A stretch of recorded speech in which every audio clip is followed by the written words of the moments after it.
Despite a great start to the game, the Toronto Raptors fell apart in the second half, ultimately falling to the Dallas Mavericks. And despite being only 3 games into the season, I'm here to tell you in today's video why you should be worried about this team already. Let's get into it.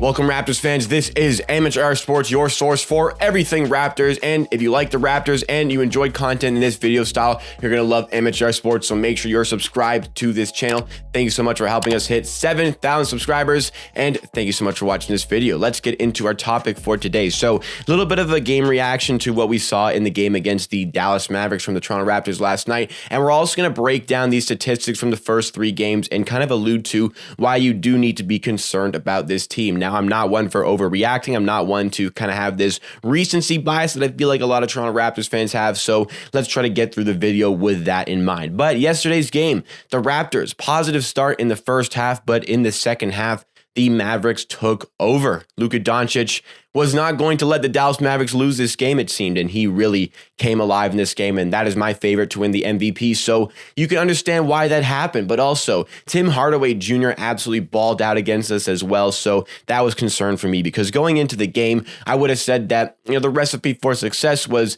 to somewhat neutralize Luka Doncic. If somebody else is going to beat you, then that's okay, but try to neutralize Luka Doncic and mitigate the scoring with everybody else on the court. But what happened was we let Luka Doncic beat us, and we also let another player beat us because Tim Hardaway Jr. had 25 points and shot 7 for 11 from 3. You'd think we'd learn to go play some defense on him on the perimeter, but that's not really where it happened. But that's not the concern for me. It's Luka Doncic. He's going to get his points. My concern for me is the Toronto Raptors yet again struggle on offense. This is the 3rd game in a row that they have struggled in the half-court offense. If you want to talk about the Boston Celtics game, it's a bit of a miracle we scored 115 points, considering our offensive rating in the half-court was only 85. So some things need to improve for this Raptors team because the half-court offense is what you need to be worried about right now, even 3 games into the season. You should be worried about this half-court game because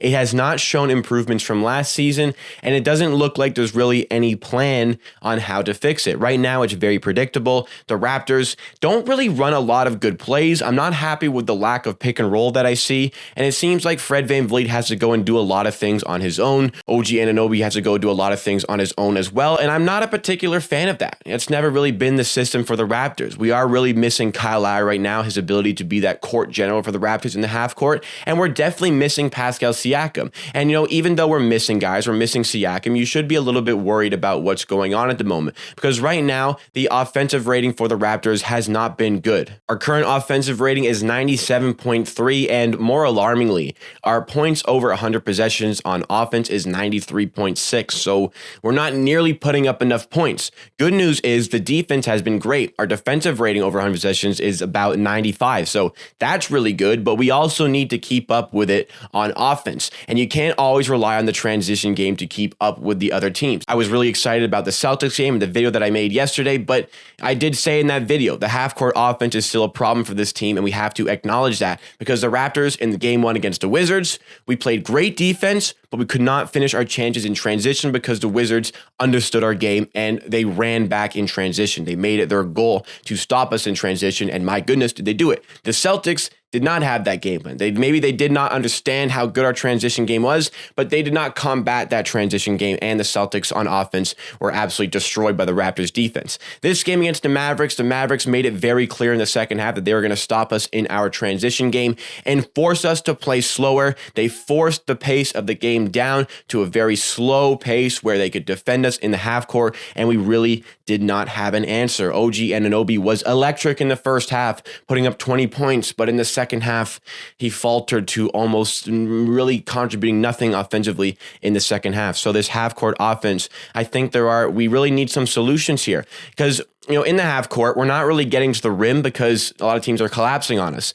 And they're collapsing on us because the Toronto Raptors are showing a big inability to hit the 3 ball. Our three-point percentages in all of the games so far have been all under 30%. In our first game against the Wizards, our three-point percentage was just over 20%. And in the second game against the Celtics, it was 28.6%.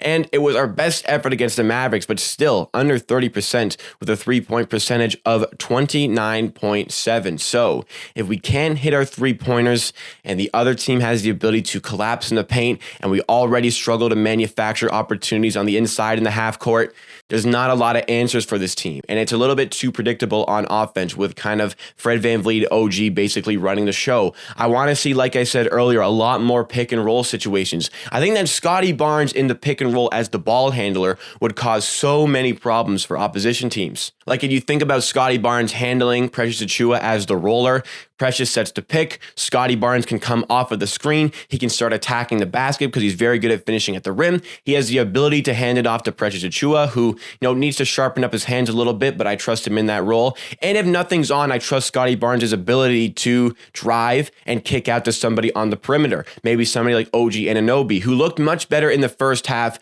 shooting his three-pointers in rhythm. He didn't force up any shots, he was shooting them in rhythm, much more as the off-ball creator on offense instead of the on-ball creator. That is where OG Anunoby thrives a lot more. But in the second half, he really diverted away from that and became more of an on-ball creator. But I think that this Raptors team could really use some plays like that, where Scottie Barnes is coming off of a screen and has the ability to make a decision. His basketball IQ is great, his passing is fantastic, and his ability to finish on the inside was great again yesterday, and it has been great. 17 points yesterday for Scottie Barnes, who also left in the second quarter with basically a Charlie horse. It was called a left quad contusion, but came back and still managed to put up 17 points. So let's get Scottie Barnes more involved in the half-court offense. Let's make teams think about what we're going to do, because right now it just seems like it's Fred getting past his first guy, driving in. He's met by some help defense. He's not big enough to really get to the rim, and the kick-out is a little bit obvious. His mid-range game, I mean, he was hitting some mid-range shots, but again, they're a little bit inefficient.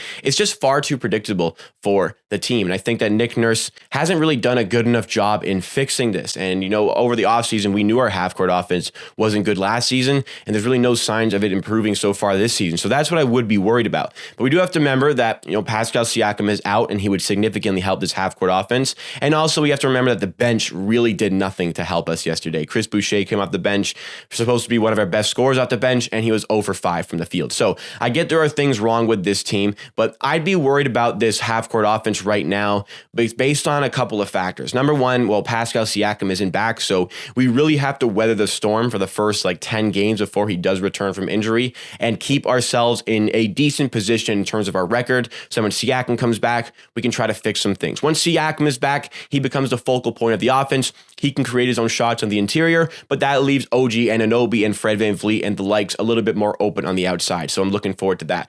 I also would be worried about in the fact of coaching. I'm a big fan of Nick Nurse, but one criticism I can have for him is that he is very stubborn. He doesn't like changing away from his game plan. He wants to stick to his game plan, and he wants to win by his methods. He doesn't really want to change that up. So the likelihood of Nick Nurse kind of changing around the system right now after only a few games is very unlikely. I can understand why a little bit. He trusts his system, but basically if we're playing against a team who makes it their goal to stop us in transition and slow down the game, then we have no answers. And that was apparent yesterday against the Mavericks as they really worked in transition against us. In the second half, they took over the game. They absolutely took over the game. The Raptors kind of made it close late, but the Mavericks are up by 16 at one point. So the Dallas Mavericks, credit to them, they did a good job of stopping the way we wanted to play and the way they saw us play against the Celtics. The things that you don't need to be as worried about. I'd be worried for the next few weeks without Siakam, but things that you do not need to be worried about entirely for the whole season is that the Raptors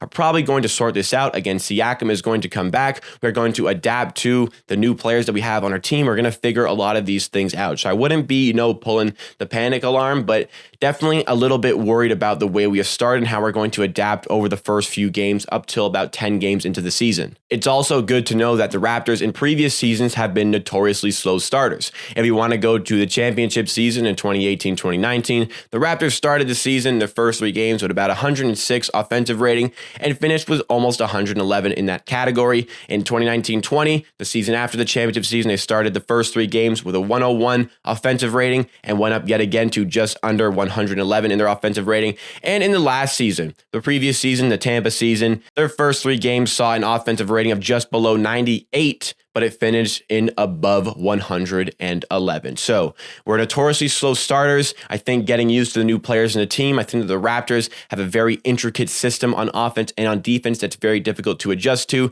So I can understand why maybe there's a little bit of problems so far, but I'd be worried until Siakam comes back, because there are some signs that this team is going to struggle yet again to create in the half court. If the opposition combats our transition game, then we need to have something else to go and get baskets, especially if we're in closer games. We haven't really had a close finish to any game yet this season, but if we do, I worry about our ability to close out, just because even though our defense has been so good, that's useless if you can't score on the other end. We've held 2 teams to under 100 points, and we held the Dallas Mavericks, a very free-scoring team, to 103 points, yet our record sits at 1-2. So we need to find more and better ways to get the ball in the basket. It's going to start from hitting our open threes so that teams can't collapse as much, and it's going to be being a little bit more creative in the half court and a little bit more reserved and patient in terms of trying to force up any bad shots. Let's try to create the best shot possible. Let's use the extra pass when necessary in the half court, and let's not be as predictable. Again, what I want to see, what I think the difference is going to be, is moving the ball a little bit quicker, and I think getting Scottie Barnes more involved as the pick and roll ball handler,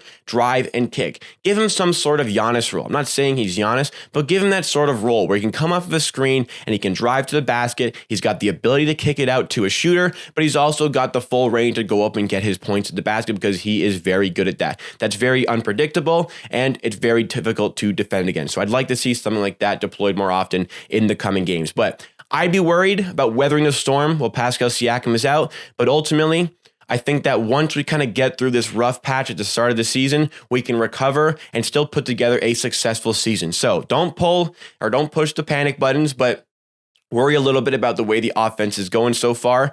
Things need to change, but I trust this organization to make the changes necessary. What have you guys made of the Raptors' first 3 games? Are you a little bit worried already? Let me know your thoughts and opinions in the comments down below, because that wraps it up for today. Thank you so much for watching this video, guys. Please like it if you did enjoy. Let's get to 250 likes on this video. Show your support to the channel. And also, if you did enjoy the video, subscribe to Amateur Sports for the 4+ Raptors videos that we do put out a week on this channel. Some other channels you can check out are my vlog channel, Amateur TV, where I do vlogs. I go to Raptors games, Raptors 9 to 5 games, and sometimes I interview fans, and the Amateur Clips channels, where you get a post-game show for every single game, plus a whole lot more of the highlights from the Twitch streams. We'll see you again next time for another video.